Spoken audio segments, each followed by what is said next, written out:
Okay, guys, it is Temptation Tuesday, or it's Terrific Tuesday, or whatever Tuesday it is. I need to take a minute and I want to talk to you about something that I'm really passionate about.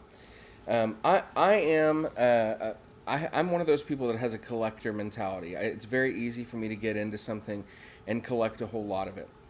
One of the things that I love to collect is vinyl.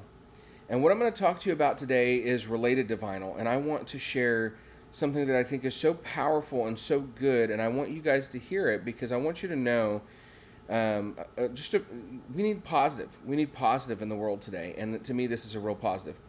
So, as a vinyl collector, I have been really excited to see vinyl coming out for bands that I love now, but also vinyl coming out for bands that I used to love back in the day, and that's been really exciting to me. And so I've been getting vinyl by bands that I loved, like old albums, but I've also been getting new vinyl by those same bands as they've been releasing new music. So let me give an example. I don't mean to ramble, but my favorite band, if you follow my channel or anything, you know my favorite band is MxPx. I've loved MxPx since I was in 8th grade. That was the first band that I fell in love with for me, right? So I'm a huge fan of them.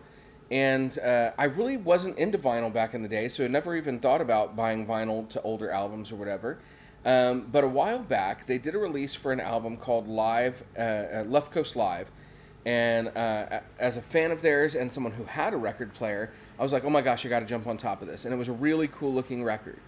Like a year ago or something, they put out a brand new full-length self-titled album. It was in 2018. A brand new full-length self-titled album, and I definitely picked it up digitally, but at the time, again, I just wasn't thinking about vinyl very much, and during quarantine, vinyl is something I've really gotten into. Well, I decided I've got to pick it up, and they happened to have one color of it left in stock. So MxPx, a lot of times when they do an album, they'll do a couple different color variants of that album, and a certain number pressed of that album. I was really lucky to still be able to get one. This is their full-length self-titled album. And the last color variant to sell out was the yellow. But look at how great this album looks, y'all. I mean, it's just so good. And the vinyl inside, just to give you guys a bit of an idea.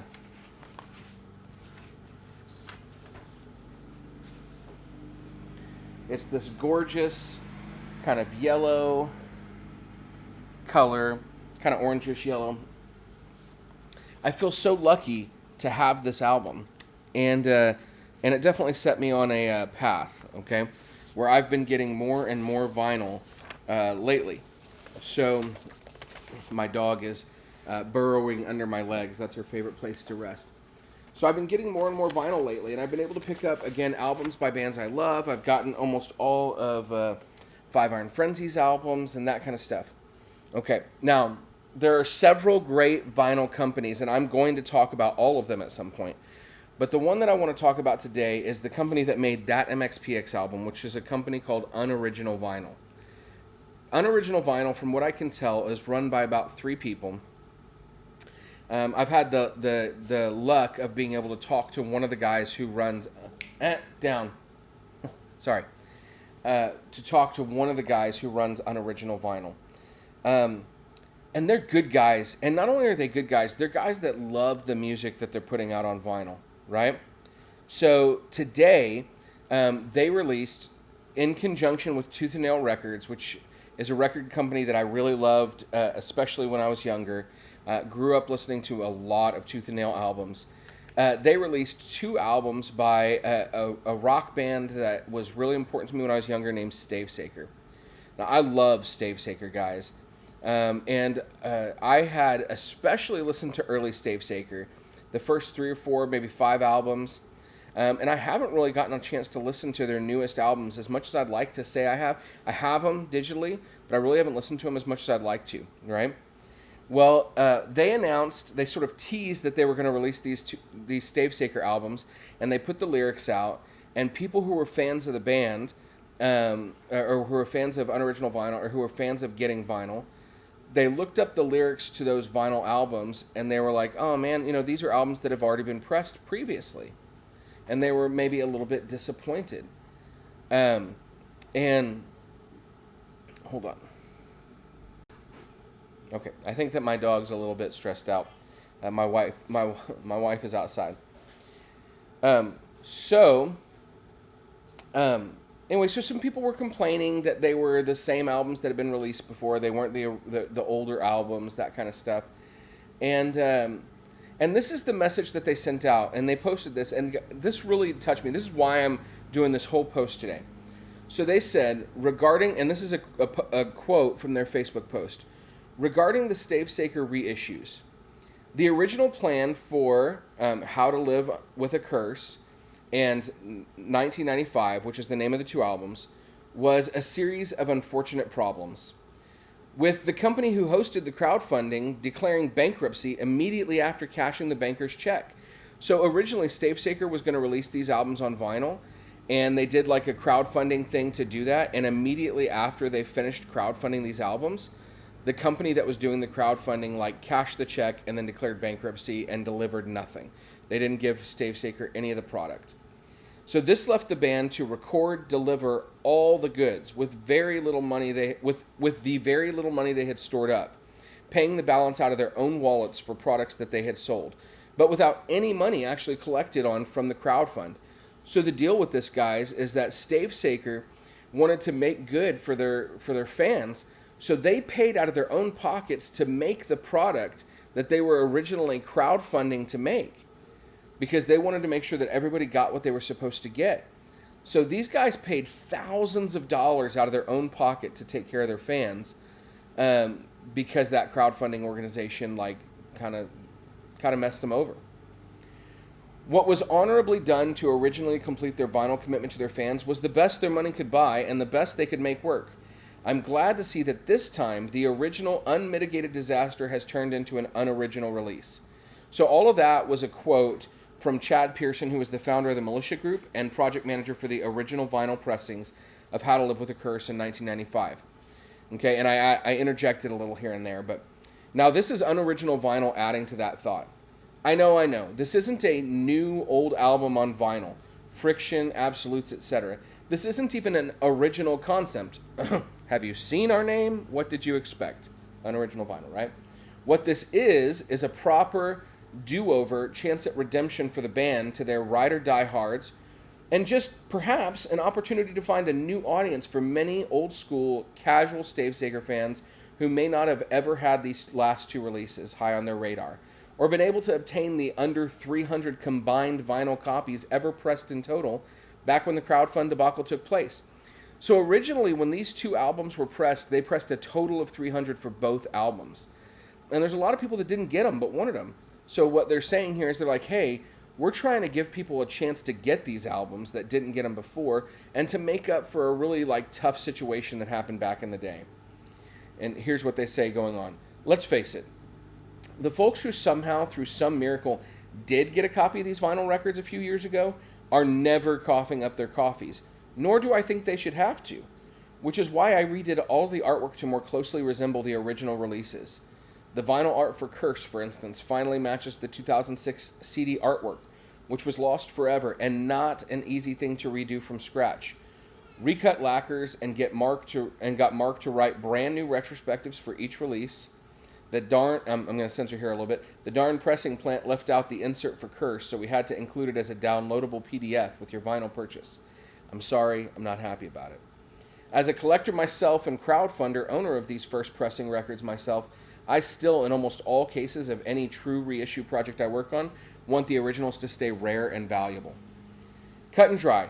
Here are all of my personal cards on the table. I want the community to breathe life into this band again because they rule. And guys, this is why I'm making this video. This is what makes unoriginal vinyl different than a lot of people. They're writing this whole petition for this reason. I want the community to breathe life into this band again because they rule. Still, that task doesn't come easily. What it usually comes from is less about people's nostalgic love for one or two 25-year-old albums they recorded. This often leads to what I like to call sad old man tours. We can all think of an example or two of this from our own experiences, and more about an interest in what they are still capable of musically.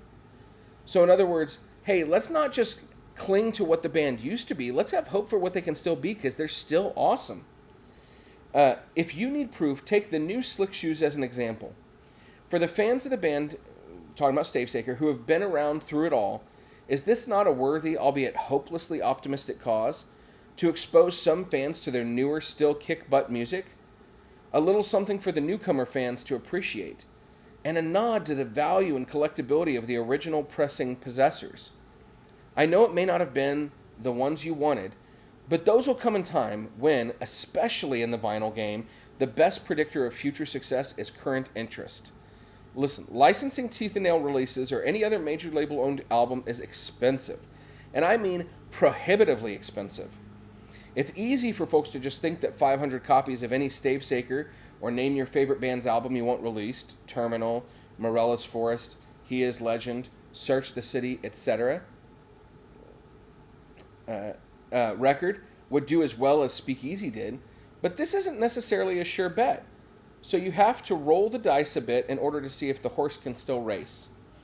So before you go into forums humming and hawing about what a waste of time or resources this is, or some weird accusations of cash grab, or some other fabricated nonsense that someone who literally doesn't understand simple vinyl cost economics might accuse these represses of being, dream with me, just for a moment, about the long term here. More than a repress of Friction, which is their first album, would look rad on my shelf, seeing this band in action again would be infinitely cooler. Your support of this release, even if not financially, through positive regard, word of mouth, and your own little pocket communities of social media, and not negativity, is urgently requested. Invite your friends to the hashtag WakeUpSpeakeasy, and bring these dudes out from the shadows to stare you down once again. Curse and 1995 are not just okay records, and the more time I've spent with them, the better they get. You should do the same with these beautiful looking new pressings. Guys, I know this is a long video, but I cannot say highly enough. I'm going to be an Unoriginal Vinyl purchaser for life because of what they just posted. Not only do they do amazing, beautiful presses like this MxPx press, like the Slick Shoes album that's just up for pre-order and almost sold out, which I have an order on copy, or on pre-order. But these Slick Shoes albums, every album Unoriginal Vinyl does that I see is absolutely gorgeous. But more than that, they stood up for the band. They tried to get people to cheer the band on for their future and what's happening in, going forward. And even more than that, they're champions of vinyl. They talk about how if you want to see vinyl pressed by a band that you like a different vinyl album, like let's see you want to get some of the deep cuts of Real Big Fish, or you want to see, just any of those bands. I'm just trying to spitball. My brain's blanking here. But all those bands that you love, if you want to see them do a vinyl pressing of their maybe less popular albums, you got to make sure people buy the popular albums, right? If you want to see a band that has some albums on a big label and then some albums independently, you need to purchase the independent releases so that they can have enough money to press the major label releases, okay? So, first of all, if you haven't done it, go buy an album from Unoriginal Records. A lot of them are sold through the record labels. So, for instance, right now on Tooth and Nail Records Merch Now site, they're selling Stavesacre, they're selling Slick Shoes. Those are Unoriginal Vinyl pressings. Next, support bands. If they put out an album on vinyl or a reprint of an album that's not your favorite, buy it. Or tell other people to buy it so that they can put out the albums that you love. And then third, purchase vinyl. Vinyl is great, man. I'm a huge fan of it. So one of the things I hope to start doing on Mondays, on Music Mondays from time to time, is I'm going to spotlight different vinyl albums I bought. And listen, some of them are through major labels that can afford to put that money out anytime. But some of them have been pressed with companies like Unoriginal Vinyl, who I love, or SMLXL Vinyl.